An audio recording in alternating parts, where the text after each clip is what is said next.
حضرت سلیمان علیہ السلام اللہ کے پیغمبر تھے۔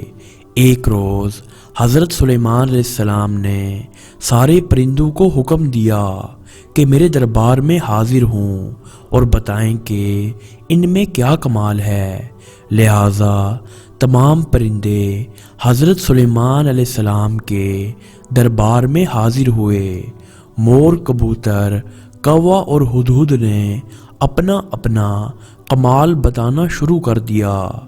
جب ہدہد کی باری آئی تو اس نے کہا کہ اے اللہ کے نبی، میری نظر اتنی تیز ہے کہ میں چاہے آسمان پر جتنا مرضی اونچا اڑتا رہوں، مجھے زمین پر پڑی ہوئی ہر چیز نظر آ جاتی ہے، اور میں بہت بلندی سے بھی زمین کے ذرے ذرے کو دیکھ لیتا ہوں، اور نہ صرف زمین کی چیزیں دیکھ لیتا ہوں بلکہ زمین کے نیچے جہاں پانی ہو وہ بھی معلوم کر لیتا ہوں، اور پانی کا ذائقہ بھی معلوم کر لیتا ہوں کہ میٹھا ہے یا کڑوا۔ میں بڑے کام کی چیز ہوں، اس لیے آپ مجھے اپنے ساتھ رکھا کریں اور اپنے تخت پر تشریف فرما ہو کر ہوا میں سیر کرتے ہوئے جہاں بھی جایا کریں مجھے ساتھ لے جایا کریں۔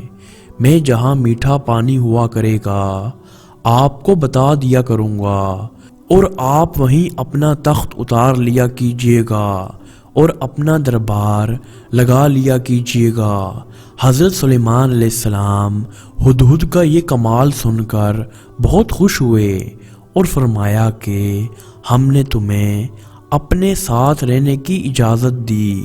کوا ہدہد کا یہ کمال اور عزت افزائی سن کر حسد کے مارے جل بن گیا۔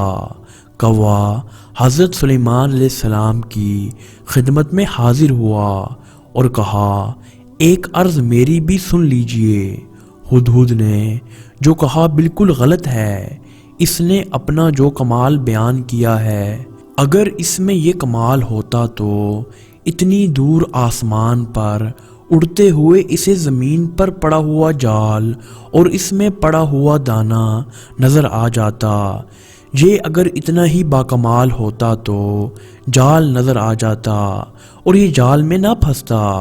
حضرت سلیمان علیہ السلام نے ہدہد سے کہا، کوے کا اعتراض سنا تم نے؟ تمہارے پاس اس کے اعتراض کا کیا جواب ہے؟ ہدہد نے کہا، اے اللہ کے نبی، میں نے جو کہا بالکل ٹھیک کہا۔